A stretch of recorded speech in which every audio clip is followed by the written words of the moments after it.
അത് ആത്മീയമാണ്, അനശ്വരമാണ്. അതുകൊണ്ട് നമുക്ക് ഭൗമികമായ ഒരു കാര്യം ഉണ്ടാകത്തില്ലെന്നാണോ അതിൻ്റെ അർത്ഥം? അല്ല. കർത്താവിനെ പിൻപറ്റുന്നവർക്ക് ഭക്തിക്കും ജീവനും ആവശ്യമായതെല്ലാം ദൈവം ദാനം നൽകും. ഇല്ലേ? നമ്മുടെ വിദ്യാഭ്യാസം, നമ്മുടെ ഭക്ഷണം, ഇതിനൊക്കെ വേണ്ടിയൊക്കെ കർത്താവ് കരുതിയിട്ടുണ്ട്, അതൊക്കെ നമുക്ക് ലഭിച്ചിട്ടുണ്ട്. എന്നാൽ അതല്ല നമ്മുടെ ഫോക്കൽ പോയിൻ്റ് എന്നുള്ളതാണ്. നമ്മുടെ ഫോക്കസ് നിത്യമാണ്.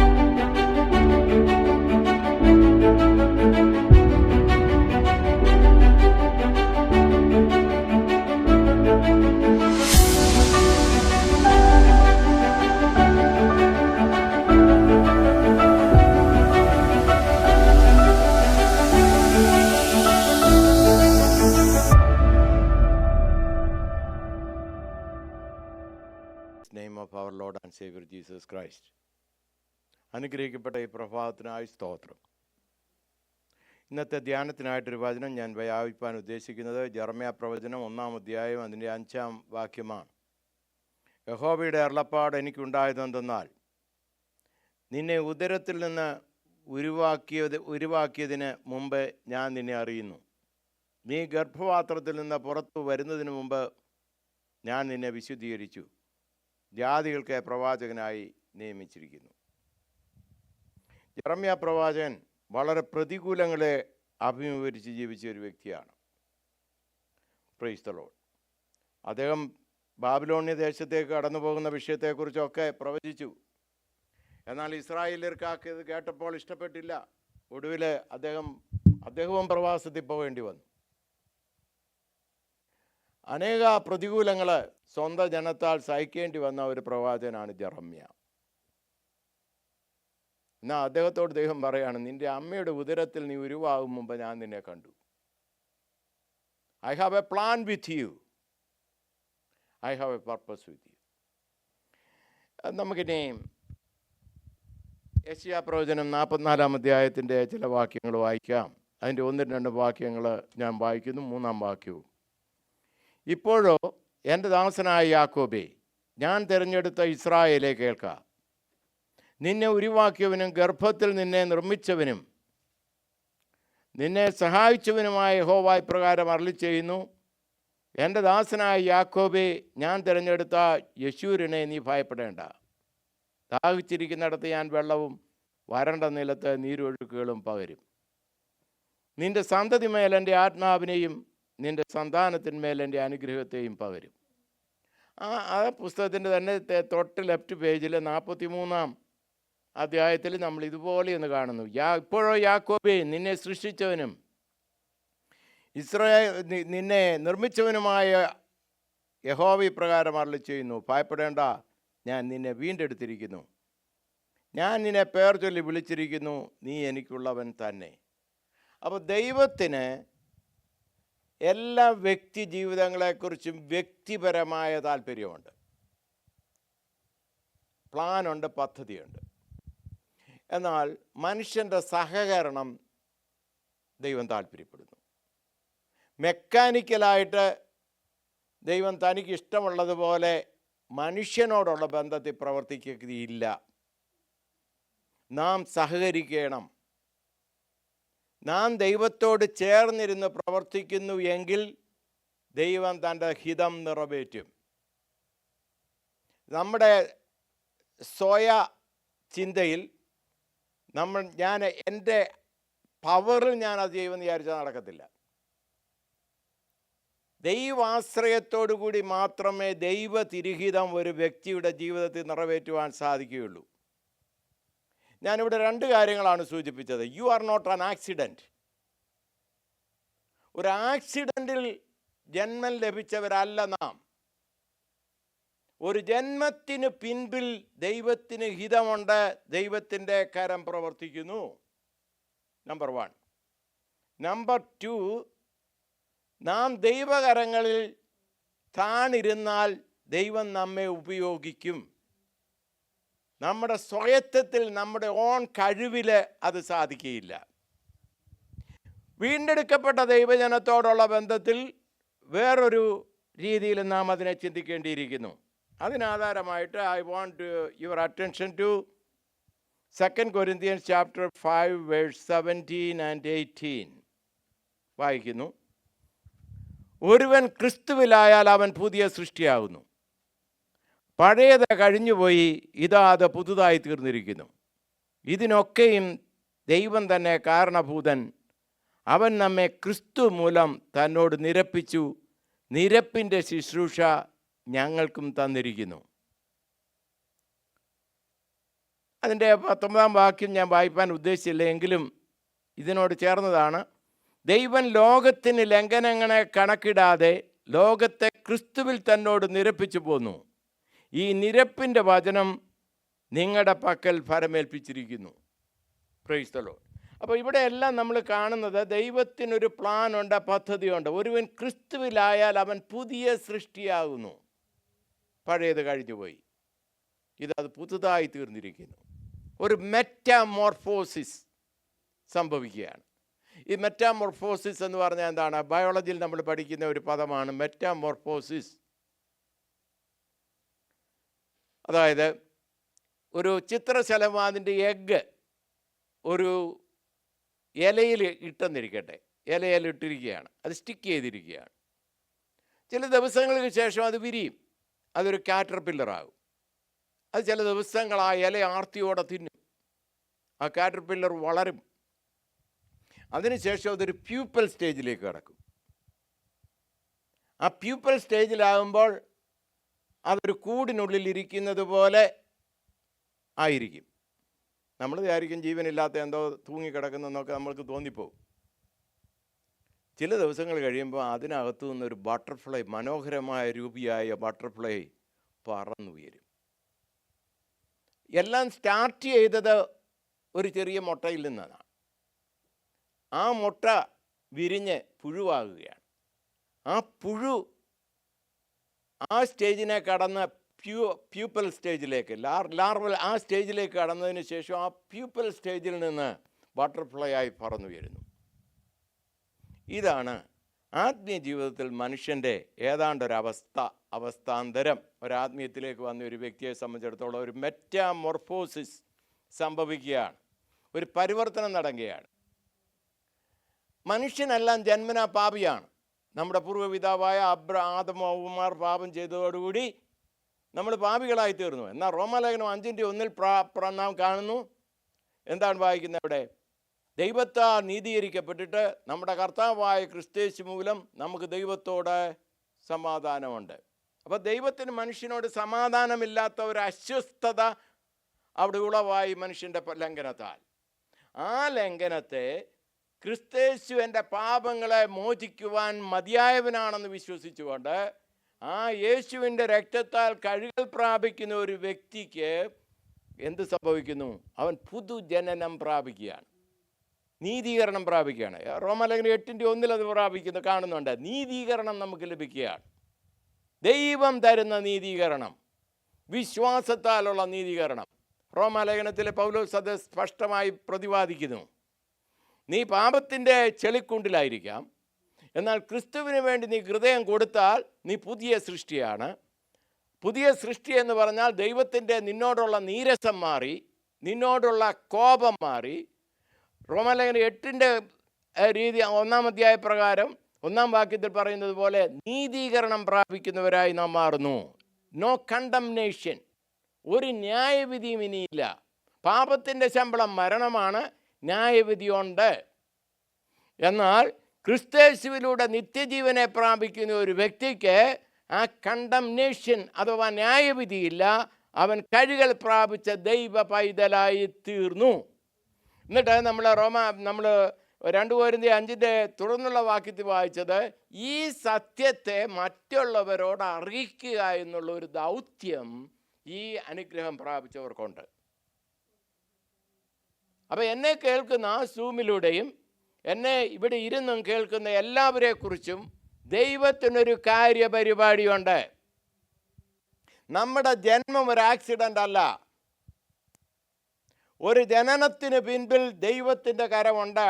അതുകൊണ്ടാണ് അബോർഷൻ പാപമാണ് എന്ന് ദൈവവചനം പഠിപ്പിക്കുന്നത്.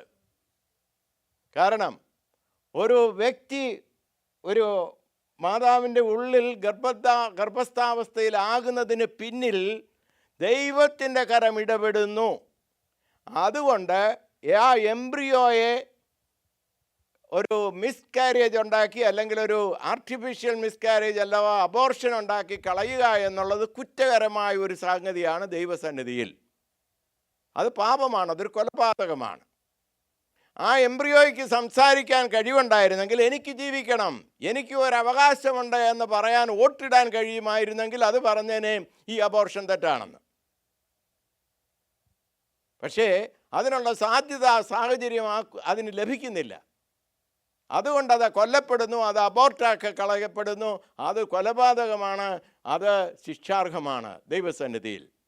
അപ്പോൾ ദൈവവചനം നമ്മെ പഠിപ്പിക്കുന്നത്, നീ ഒരു ആക്സിഡൻ്റ് അല്ല, നിന്റെ ജന്മത്തിന് പുറകിൽ ദൈവത്തിൻ്റെ കരമുണ്ട്.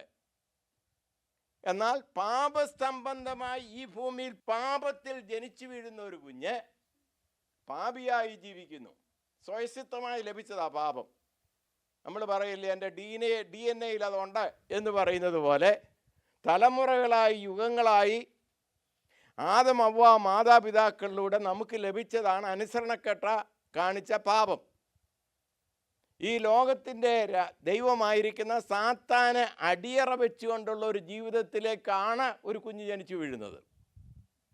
എന്നാൽ ഇതിന് പരിഹാരമുണ്ട് ക്രിസ്തേശുവിലൂടെ എന്ന് ബോധവൽക്കരിക്കപ്പെടുന്ന ഒരു വ്യക്തി ക്രിസ്തുവിനെ രക്ഷിതാവും കർത്താവുമായി സ്വീകരിക്കുമ്പോൾ, ക്രിസ്തു എനിക്ക് പകരക്കാരനായി ആ പാപത്തെ തന്നിലേറ്റെടുത്ത് എനിക്ക് പകരം പ്രായശ്ചിത്തയാഗമായി തീർന്നു എന്നുള്ള ബോധത്തോടുകൂടി യേശുവിനെ രക്ഷിതാവും കർത്താവുമായി സ്വീകരിച്ചവരാണ് എന്നെ കേൾക്കുന്നവർ. Praise the Lord. നമ്മളെക്കുറിച്ച് ദൈവം ഉദ്ദേശിക്കുന്ന കാര്യം, നീ നീതീകരണം പ്രാപിച്ചവനാണ്, നീ പാപമോചനം ലഭിച്ചവനാണ്. ദൈവത്തിന് ആത്മീയമായി നിന്നെക്കുറിച്ചൊരു ശുശ്രൂഷ ചെയ്യുവാനുണ്ട്. നമ്മൾ യഹൂദന്മാരുടെ ചരിത്രമൊക്കെ കേൾക്കുകയും യുദ്ധങ്ങളെയും അവർ ദൈവം കൂടെ ഇരുന്ന് വിജയം ലഭിച്ചു എന്നൊക്കെയുള്ള കാര്യങ്ങളാണ് ഞാൻ കഴിഞ്ഞ ആഴ്ചകളിൽ പ്രസംഗിച്ചുകൊണ്ടിരുന്നത്.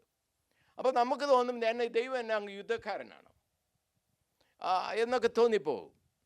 എന്നാൽ അതൊരു ഭൗമിക ശരീരമായി യാക്കോബിനെ വിളിച്ച് വേർതിരിച്ച ദൈവം ഒരു ഭൗമിക ജനമായി നിൽക്കുന്നു എങ്കിൽ അവരെക്കാൾ ഇന്നത്തെ അവസ്ഥയിൽ വിശേഷപ്പെട്ട ഒരു പദവിയിലേക്കാണ് സഭയാക്കപ്പെട്ടിരിക്കുന്നത്.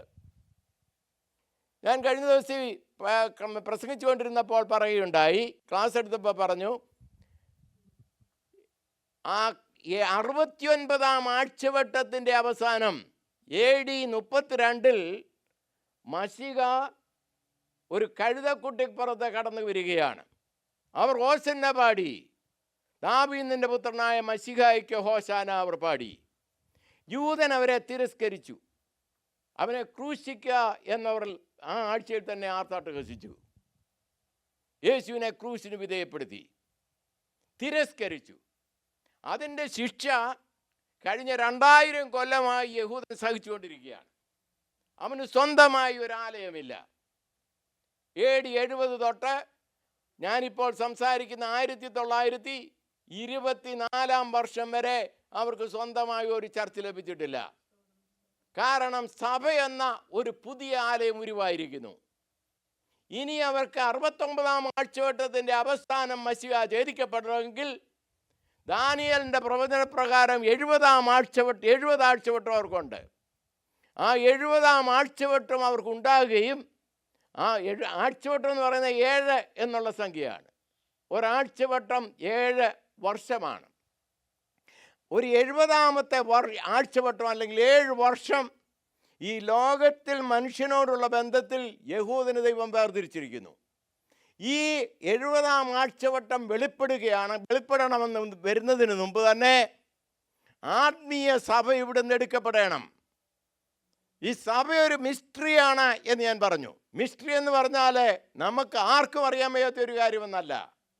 പഴയ നിയമ പിതാക്കന്മാർക്കും പ്രവാചകന്മാർക്കും ഗ്രഹിക്കാൻ കഴിയാത്ത ഒരു കാര്യമാണ് സഭ. കാരണം അവരുടെ മുൻപിൽ യാക്കോബിൻ്റെ പുത്രന്മാരായ ഇസ്രായേല്യരാണ് വലിയ കാര്യം, അവരാണ് വിശേഷജാതി. എന്നാൽ അവരിൽ നിന്ന് വേർതിരിഞ്ഞ് അബ്രഹാമിനോട് ദൈവം വാഗ്ദത്തം ചെയ്തതുപോലെ നിന്നാൽ ഭൂമിയിലെ സകല ജാതികളും അനുഗ്രഹിക്കപ്പെടുമെന്നുള്ള വാഗ്ദത്ത പ്രകാരം യഹൂദ രക്തമില്ലാത്ത നമ്മെ യേശുവിൻ്റെ പുണ്യാഹ രക്തത്താൽ വീണ്ടെടുത്ത് മക്കളും അവകാശികളുമാക്കിക്കൊണ്ട് ഒരു പുതിയ നിയമ സഭയ്ക്ക് കർത്താവ് രൂപവൽക്കരണം നൽകി. കർത്താവിൻ്റെ സഭയുടെ വീണ്ടെടുപ്പ് നടന്നുവെങ്കിൽ ഈ ലോകത്തിൽ 70-ാം ആഴ്ചവട്ടത്തിൽ ഹല്ലേലൂയ അന്തിക്രിസ്തു ഭരിക്കും കാലയളവിൽ ഈ ലോകത്തിലുള്ള സകല ജാതികൾക്ക് ഉപദ്രവമുണ്ടാകും. എന്നാൽ അതിലൊക്കെ കൂടുതലായിട്ടുള്ള ഉപദ്രവം യേശുവിനെ തിരസ്കരിച്ച യഹൂദജാതിക്കുണ്ടാകും. ആ 70-ാം ആഴ്ചവട്ടത്തിൽ അതിൻ്റെ ആദ്യത്തെ 3.5 വർഷം കൊണ്ട് യഹൂദന്മാർക്കൊരു പള്ളി പണിയപ്പെടും. യെരുശലേം ആലയം ഉണ്ടാകും. അങ്ങനെ ദൈവം ഒരു ആലയം പണിയുവാൻ ഇടയാക്കി തീർക്കും 70-ാം ആഴ്ചവട്ടത്തിൽ. എന്നാൽ അതിന് പലരെയും ഉപയോഗിക്കും. ദൈവത്തിൻ്റെ ചില കാര്യപരിപാടികൾക്ക് സാത്താനും ഇടയിൽ വരുന്നുണ്ടെന്നുള്ളത് ഓർക്കുമ്പോൾ നമുക്ക് ചിരിക്കാൻ തോന്നും. കാരണം സാത്താൻ്റെ ധാരണ അവൻ ദൈവത്തോട് മറുതലിച്ച് സകലതും ചെയ്യുകയാണെന്നാണ്. എന്നാൽ അവൻ ദൈവത്തിൻ്റെ ശുശ്രൂഷക്കാരനായി പ്രവർത്തിക്കുകയാണ് എന്നുള്ള തത്വം അവസാനമായി വെളിപ്പെട്ടു വരും. എന്നാൽ ഈ 70-ാം ആഴ്ചവട്ടത്തിൽ ഒരു ആലയം ഉണ്ടാകും. ഈ ആലയം സംജാതമാകുന്നതിന് മുമ്പ് സഭ ദൈവത്തിൻ്റെ ആലയമായിരിക്കുന്ന സത്യസഭ ഇവിടുന്ന് എടുക്കപ്പെടണം. സത്യസഭയുടെ സ്വഭാവത്തിന് യഹൂദജാതിയുടെ സ്വഭാവത്തിൽ നിന്ന് വലിയ മാറ്റമുണ്ട്. അതുകൊണ്ടാണ് സഭയെ ദൈവം കാന്ത എന്ന് വിശേഷിപ്പിക്കുന്നത്. യേശുവിന് അനുരൂപമായ വ്യക്തിത്വങ്ങളുടെ കൂട്ടമാണ് സഭയെന്ന് പറയപ്പെടുന്നത്. യേശുവിൻ്റെ രക്തത്താൽ വീണ്ടെടുക്കപ്പെട്ട മക്കളാണ്, ദൈവ കുഞ്ഞുങ്ങളാണ് സഭയിലെ മെമ്പേഴ്സ്. എന്നാൽ നമുക്ക് വരാൻ പോകുന്ന കാര്യം എന്താണെന്നറിയാമോ? ഈ 70-ാം ആഴ്ചവട്ടത്തിൽ അന്തിക്രിസ്തു ഈ ലോകത്തെ ഭരിക്കും. മഹോദ്രവം ഈ ഭൂമിയിലുണ്ടാകും. Price the Lord. അവൻ ഭാവിയിലൊരു പ്രസംഗനായിട്ടൊക്കെ തീരേണ്ട വ്യക്തിയാണ്. അതുകൊണ്ടാണ് ഇങ്ങനെയൊക്കെ ചെയ്യുന്നത്. അതുകൊണ്ട് ആരും അലക്ഷ്യമാകരുത്. അവനെ ഭാവി ചെയ്യാൻ പോകുന്ന കാര്യമൊക്കെ ഇവിടോട്ടൊന്ന് വന്നെന്നുള്ളതേ ഉള്ളൂ. Price the Lord. അപ്പോൾ ഈ സഭ എന്ന് പറയുന്ന കാന്ത ഒരു വ്യക്തിയെ സംബന്ധിച്ചിടത്തോളം അവൻ്റെ കാന്തയാണ് അവൻ ഏറ്റവും വലുത്, അല്ലെങ്കിൽ അവൻ്റെ മണവാട്ടി. അവന് സഹോദരങ്ങളൊക്കെ കാണും, സഹോദരിമാർ കാണും. പക്ഷേ ഒരു കുടുംബ ജീവിതത്തിനോടുള്ള ബന്ധത്തിൽ ഒരു പുരുഷനെ സംബന്ധിച്ചിടത്തോളം ഏറ്റവും വലിയ ആൾ അവൻ്റെ കാന്തയാണ്. അതിന് സംശയമൊന്നുമില്ല. അതിന് മാതാപിതാക്കൾ അസൂയപ്പെട്ടിട്ട് കാര്യമില്ല, സഹോദരവർഗങ്ങൾ അസൂയപ്പെട്ടിട്ട് കാര്യമില്ല. കുടുംബജീവിതത്തിൽ പ്രവേശിക്കുന്ന ഒരു പുരുഷനെ സംബന്ധിച്ചിടത്തോളം അവൻ ഏറ്റവും വലിയ ആൾ ദൈവം കഴിഞ്ഞാൽ പിന്നീട് അവൻ്റെ ഭാര്യ അല്ലെ ഭർത്താവ്, ആ കുടുംബ ബന്ധത്തിലെ ബന്ധം. അപ്പോൾ കർത്താവിന് ഏറ്റവും പ്രിയപ്പെട്ടത് തന്നെ മണവാട്ടിയാണ്. ഈ മണവാട്ടിയോട് കർത്താവ് പറയുന്നത് എന്നറിയാമോ? ഞാൻ നിന്നെ വീണ്ടെടുത്തത് പൊന്ന് വെള്ളി മുതലായ അഴിഞ്ഞു പോകുന്ന വസ്തുക്കളെ കൊണ്ടല്ല, എൻ്റെ ഓൺ രക്തം കൊണ്ടാണ് ഞാൻ നിന്നെ വീണ്ടെടുത്തത്. സഭയ്ക്ക് വേണ്ടി കർത്താവ് ദാനം നൽകിയത് തൻ്റെ അവസാനത്തുള്ള രക്തം വരെ നൽകിക്കൊണ്ടാണ്. അതിൻ്റെ അർത്ഥം എന്താണ്? ഒരു വ്യക്തിയെ ഷൂട്ട് ചെയ്യുകയാണെന്നിരിക്കട്ടെ, ഒരു വില്ലൻ വന്നൊരു വ്യക്തിയെ ഷൂട്ട് ചെയ്യുക. ഇത് കണ്ടുകൊണ്ട് ദൂരെ നിന്ന് തൻ്റെ സ്നേഹിതൻ വന്ന് അതിന് മുമ്പിൽ കയറി നിന്ന് ആ ഷൂട്ട് എടുക്കുക എന്നിരിക്കട്ടെ. അതിൻ്റെ അർത്ഥം ഞാൻ എൻ്റെ സ്നേഹിതനെ എന്നേക്കാൾ ഉപരി സ്നേഹിക്കുന്നു എന്നാണ്. എൻ്റെ ജീവനെ തന്നുകൊണ്ട് ഞാൻ നിന്നെ രക്ഷിക്കുന്നു. പാപത്തിൻ്റെ ശമ്പളം മരണമാണെങ്കിൽ ആ നിത്യശാപവും മരണത്തിൽ നിന്ന് നമ്മെ വീണ്ടെടുക്കാൻ നമുക്ക് പകരക്കാരനായി കാൽവറി ക്രൂശിൽ യാഗമായി തീർന്ന ക്രിസ്തേശുവിൻ്റെ തിരുനിണത്താൽ വീണ്ടെടുക്കപ്പെട്ടവരാണ് എന്നെ ശ്രമിക്കുന്ന ദൈവകുഞ്ഞുങ്ങൾ.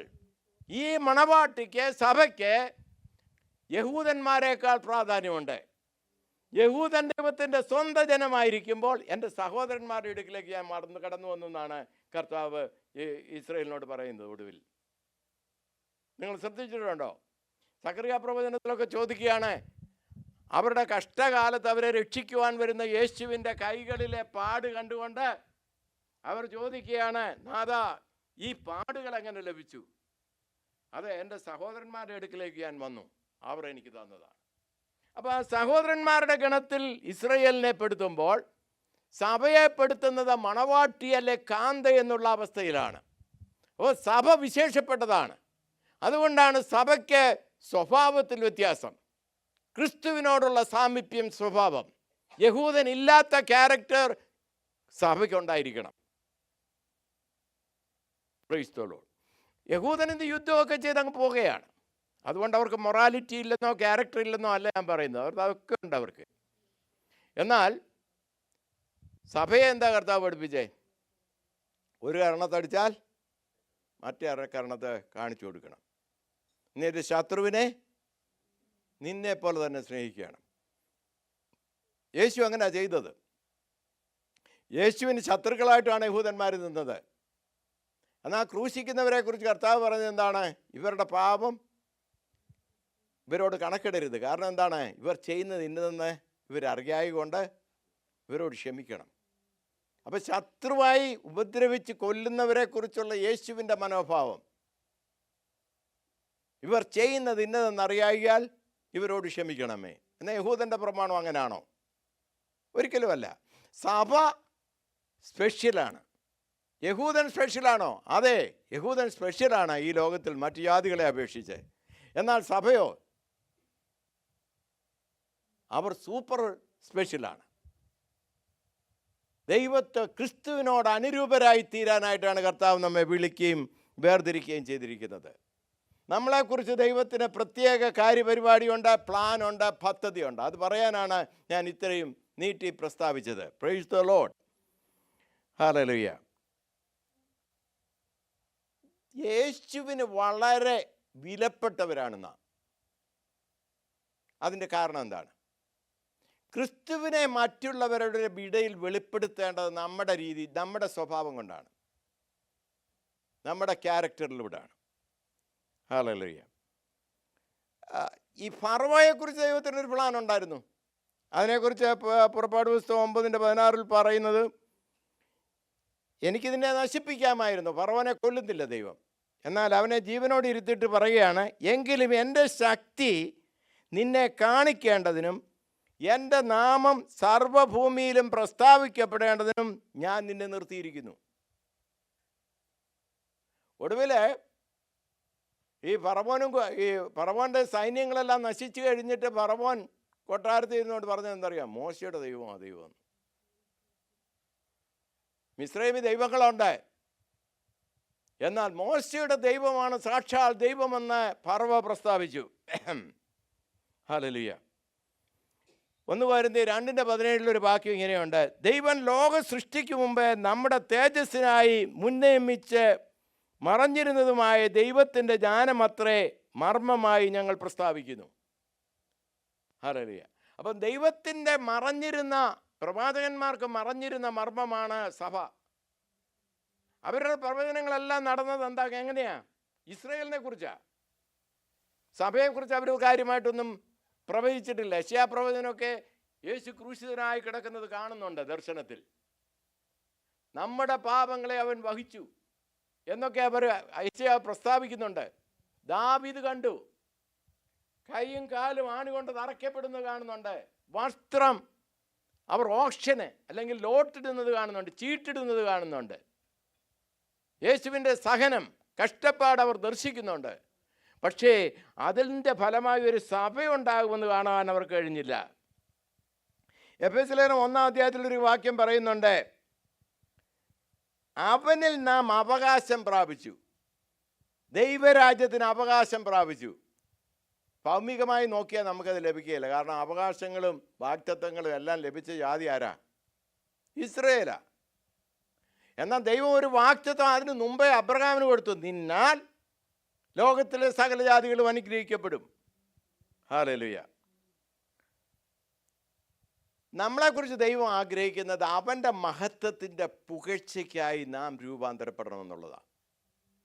ദൈവത്തിൻ്റെ, ക്രിസ്തേശുവിൻ്റെ നാമത്തിൻ്റെ മഹത്വത്തിന് ഒരു പുകഴ്ച നാം മൂലം ഉണ്ടാകണം. അത് ദൈവം ആഗ്രഹിക്കുന്നു. അപ്പം നിങ്ങൾ കരുതും, എനിക്ക് ഇത്രയൊക്കെ പ്രായമായി, ഇനിയും വല്ലതും കഴിയുമോ? അല്ലെങ്കിൽ ഞാനൊരു പുരുഷനല്ല. പുരുഷന്മാർക്ക് എന്തെങ്കിലുമൊക്കെ ചെയ്യാം. ഞാനൊരു സ്ത്രീയാണ്. പുരുഷ സ്ത്രീ വ്യത്യാസമന്യേ, പ്രായം വ്യത്യാസമന്യേ ദൈവത്തിന് നിന്നെ ഉപയോഗിക്കാൻ കഴിയും. എന്നെ കേൾക്കുന്ന ദൈവമക്കളെ, നിങ്ങളെ ദൈവത്തിൻ്റെ നാമത്തിന് പുകഴ്ചയ്ക്കായിട്ട് ഉപയോഗിക്കാൻ ദൈവത്തിനും കഴിയും. ഹല്ലേലൂയ. നമുക്കതുകൊണ്ട് വല്ല പ്രതിഫലമുണ്ടോ? ഉണ്ട്. അനേകരെ നീതിയിലേക്ക് നടത്തുന്നവർ ജ്യോതിസുകളെ പോലെ പ്രകാശിക്കുമെന്ന് ദാനിയേലിനോട് കർത്താവ് പറഞ്ഞത് അല്ലേ? അനേകരെ നീതിയിലേക്ക് നയിക്കുന്നവർ ജ്യോതിസുകൾ, നക്ഷത്രങ്ങളെ പോലെ പ്രകാശിക്കും. പത്രോസ് അപ്പോസ്തലൻ അതിനെക്കുറിച്ച് പറയുന്നുണ്ട്. 1 പത്രോസ് 5:4. എന്നാൽ ഇടയശ്രേഷ്ഠൻ പ്രത്യക്ഷനാകുമ്പോൾ നിങ്ങൾ തേജസ്സിൻ്റെ വാടാത്ത കിരീടം പ്രാപിക്കും. ഹല്ലേലൂയ. നമ്മൾ സങ്കീർത്തനത്തിലൂടെ ശ്രമിച്ചു, നമുക്കൊരു പ്രതിഫലമുണ്ട്. ദൈവകുഞ്ഞാടായ ക്രിസ്തയേശുവിൻ്റെ പുണ്യാകരക്തത്താൽ വിടുതൽ പ്രാപിച്ച ദൈവകുഞ്ഞുങ്ങൾക്കൊരു പ്രതിഫലമുണ്ട്.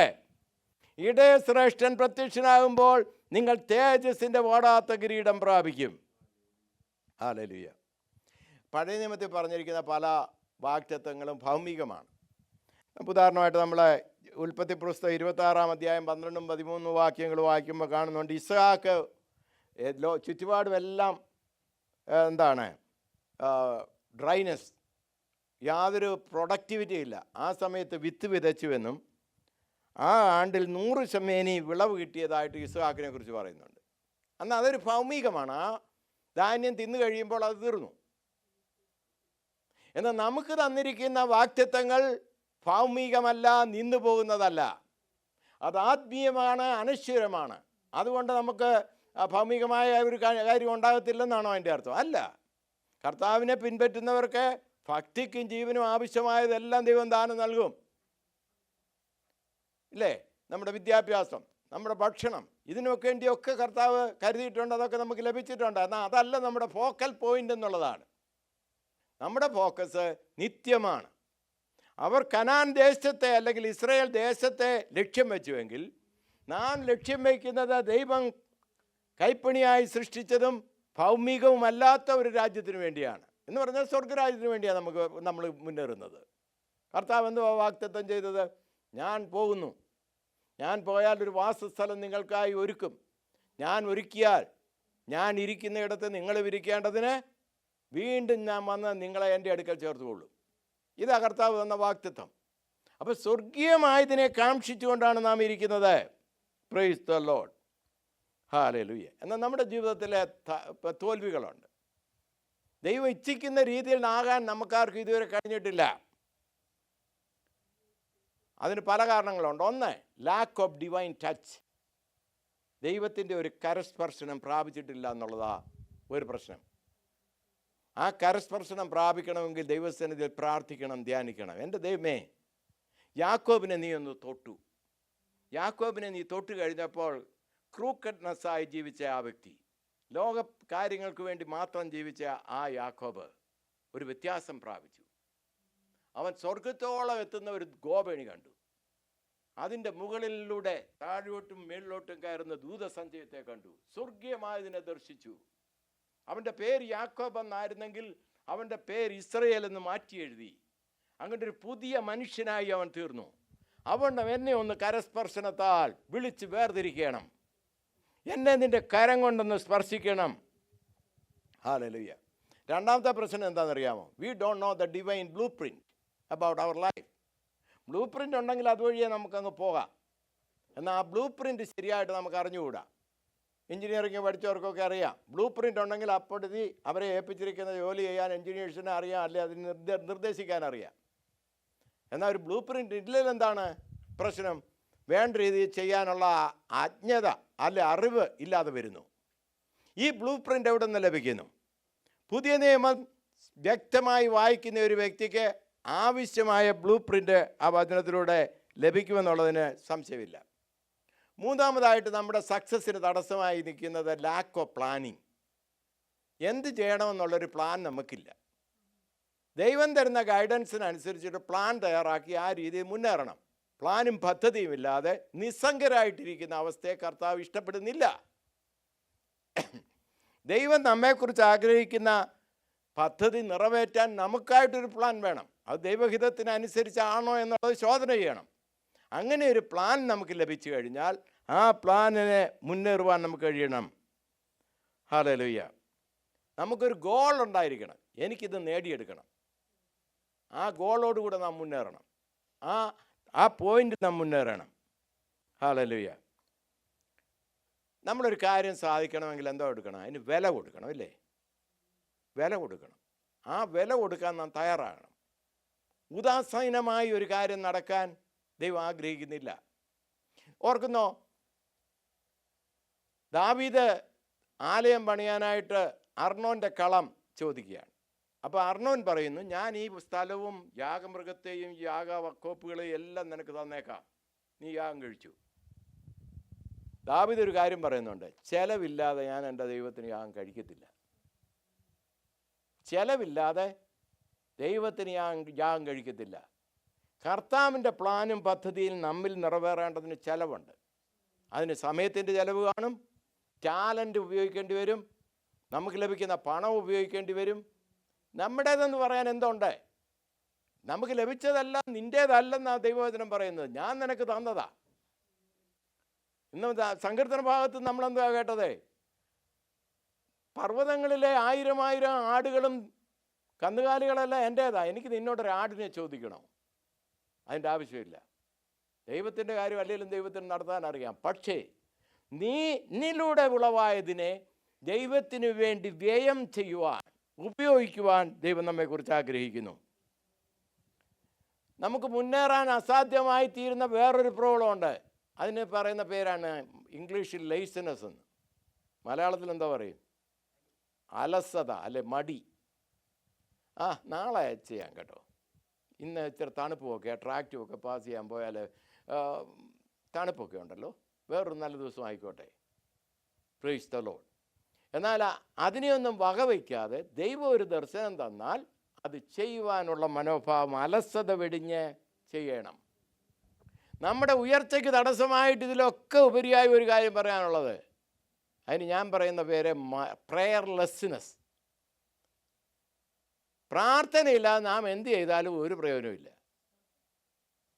എന്ത് പ്രവൃത്തി ചെയ്യുന്നതിൻ്റെ പുറകിൽ പ്രാർത്ഥന ഉണ്ടായിരിക്കണം. പ്രാർത്ഥനയിലൂടെ ദൈവഹിതത്തിനനുസരിച്ച് മുന്നേറുവാൻ നമുക്ക് ഇടയാകണം. അതിൻ്റെ ഒരു നല്ല ഉദാഹരണമാണ് അപ്പോസ്തലനായ പൗലോസ്. താൻ എന്ത് കാര്യം ചെയ്യുന്നതിന് മുമ്പിൽ പ്രാർത്ഥിച്ച് ഒരു ഗൈഡൻസ് കിട്ടിയിട്ടാണ് ചെയ്യുന്നത്. ഹല്ലേലൂയ. ദർശനം പ്രാപിച്ചിട്ടാണ് ചെയ്യുന്നത്. ഹല്ലേലൂയ.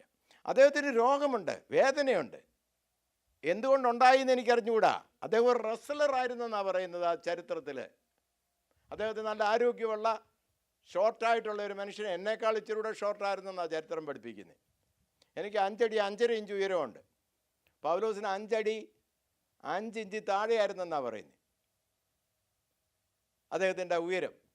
പക്ഷേ അദ്ദേഹം നല്ല ബോഡി ബിൽറ്റായിട്ടുള്ള ഒരു റെസ്ലിംഗ് ചാമ്പ്യനായിരുന്നു. അതുകൊണ്ടാണ് മുഷ്ടിയുദ്ധം ചെയ്യുക, യുദ്ധം ചെയ്യുക, ഓട്ടം ഓടുക, ഇതുപോലെയുള്ള വിഷയങ്ങളൊക്കെ അദ്ദേഹം പറയുന്നത് തൻ്റെ ആ നേച്ചറിൽ നിന്ന് പറയുന്നതാണ് എന്ന ഒരു പറച്ചിലുണ്ട്. ഞാൻ അതേക്കുറിച്ചൊക്കെ കൂടുതലായിട്ട് കടക്കുന്നില്ല. അറിവജ്ഞനായ മനുഷ്യൻ.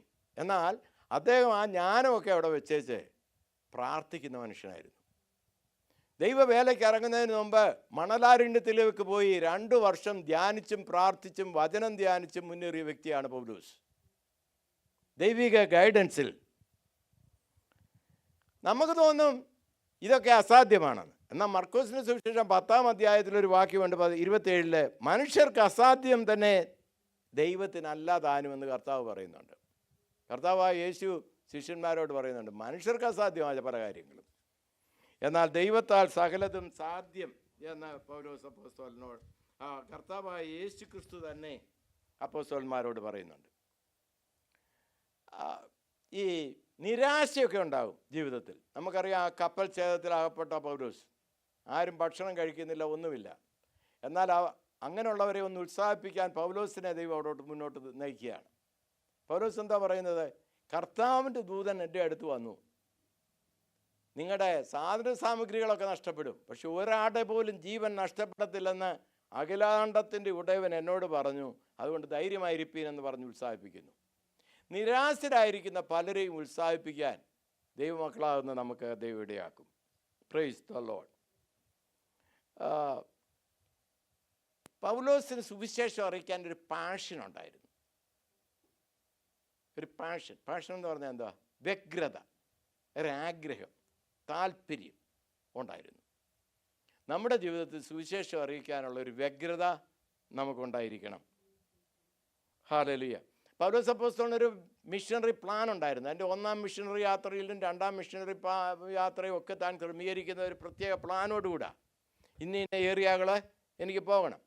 ആദ്യം ഏഷ്യയിലേക്ക് പോകാൻ തുടങ്ങിയ ദൈവത്തിൻ്റെ ദൂതൻ വിലക്കി, നീ ഏഷ്യ മൈനറിലോട്ട് പോകണ്ട, യൂറോപ്പിലോട്ട് പോയിക്കോളാൻ പറഞ്ഞു. അപ്പോൾ മാസിഡോണിയയിൽ നിന്ന് ഒരാൾ വിളിക്കുന്നതായിട്ടുണ്ട്. ഗ്രീസ് സാമ്രാജ്യത്തിൽപ്പെട്ടതാണ് മാസിഡോണിയ. അവിടേക്ക് ക്ഷണിക്കുന്നതായി അദ്ദേഹം ദർശനം കണ്ട് ആ രീതിയിൽ പോകുന്നു. അങ്ങനെ മുന്നോട്ട് പോകുമ്പോൾ അനേകരെ ദൈവം കൂട്ടിച്ചേർക്കും മിഷണറി വേലയ്ക്ക്. ഉദാഹരണമായിട്ട് പൗലോസ് മുന്നോട്ട് പോകുമ്പോൾ അക്വില, പ്രിസില്ല ഇവരെയൊക്കെ ചേർക്കുന്നതായിട്ട് നമ്മൾ കാണുന്നു. നമ്മൾ സുവിശേഷ രണാങ്കണത്തിൽ മുന്നേറുമ്പോൾ ദൈവം അതിനുവേണ്ടി സഹായികളെ എഴുന്നേൽപ്പിക്കും. ഞാൻ ഉദാഹരണം പറഞ്ഞാൽ, നമ്മുടെ ഗ്രേറ്റർ നോയിഡയിലെ ബൈബിൾ കോളേജ് നിന്നു പോകുന്ന ഒരു സമയമുണ്ടായി. നിന്നു പോകുമെന്ന് ചിന്തിച്ചു പോയി. ആ സമയത്ത് നമ്മുടെ ഡാളസിലുള്ള ഏബ്രഹാം കുര്യാക്കോസ് അല്ലെങ്കിൽ സണ്ണി പാസ്റ്റർ പറഞ്ഞ്, അങ്ങനെയല്ല, ഞാനിവിടെ സഹകരിക്കാം എന്ന്. അദ്ദേഹം സാമ്പത്തികമായിട്ട് ഹെൽപ്പൊന്നും ചെയ്തില്ലെങ്കിലും അദ്ദേഹത്തിൻ്റെ ആ മോറൽ സപ്പോർട്ട്. ഇപ്പോൾ അദ്ദേഹം ഇന്ത്യയിൽ സുവിശേഷം അറിയിച്ചുകൊണ്ടിരിക്കുക. നമ്മൾ സപ്പോർട്ട് ചെയ്യുന്ന സഭകളിലൊക്കെ കടന്നുപോയി സണ്ണി പാസ്റ്റർ അല്ലെങ്കിൽ ഏബ്രഹാം കുര്യാക്കോസ് സുവിശേഷം അറിയിച്ചുകൊണ്ടിരിക്കുക. മധ്യപ്രദേശ്, അതുപോലെ ഗുജറാത്ത്, പഞ്ചാബ്, ജാർഖണ്ഡ് ഇതുപോലെയുള്ള സ്ഥലങ്ങളിലൊക്കെ അദ്ദേഹം കടന്നുപോയി. ഇപ്പോഴും ആ പ്രവൃത്തി ഇരിക്കുകയാണ്. ഇപ്പോൾ പഞ്ചാബിലാണ്. അപ്പോൾ നമ്മളെ ഒന്ന് മോറൽ സപ്പോർട്ട് ചെയ്യുക. സാമ്പത്തികമായിട്ടല്ല, ഇപ്പോൾ ഒരു എൻകറേജ്മെൻറ്റ്, മോറൽ സപ്പോർട്ട്, അങ്ങനെയുള്ള സഹായികളെ എഴുന്നേൽപ്പിക്കുന്നു. ഹല്ലേലൂയ. നമ്മൾ പലയിടങ്ങളിൽ 1-2 ബൈബിൾ സ്കൂളും അതുപോലെ പലയിടങ്ങളിൽ ആളുകളെ നേരിട്ട് സുവിശേഷ വേല ജയിക്കുന്നുണ്ട്. അപ്പോൾ അതിനൊക്കെ സഹായികൾ, അതിനൊക്കെ ചുമല് കൊടുക്കാൻ ആൾക്കാരെ എഴുന്നേൽപ്പിക്കുന്നു. Price the Lord. കർത്താവ് നല്ലവൻ. നമുക്കൊരാഗ്രഹം ഉണ്ടെങ്കിൽ, നമുക്കൊരു താല്പര്യമുണ്ടെങ്കിൽ, ആ താല്പര്യത്തെ നിറവേറ്റുവാൻ തക്കവണ്ണം ദൈവം നമ്മളിലൂടെ പ്രവർത്തിക്കും.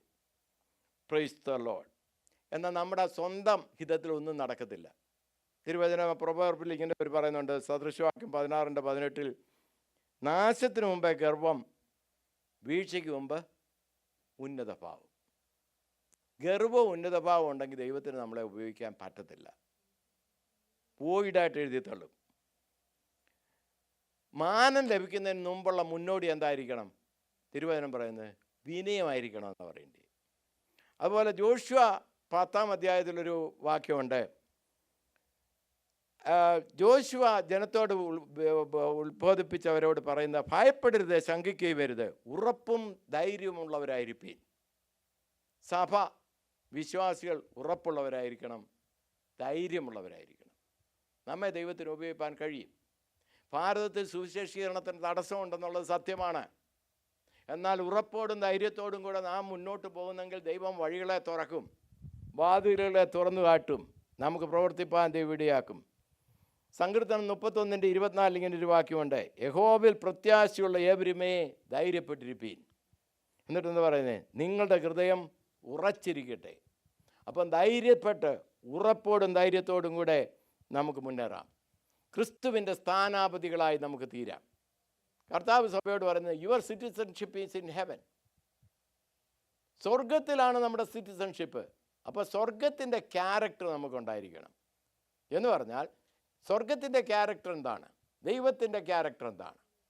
കർത്താവായ യേശു ക്രിസ്തു അതെല്ലാം ഭൂമിയിൽ പ്രദർശിപ്പിച്ചു തന്നു. ദൈവത്തെ സ്നേഹിക്കുക.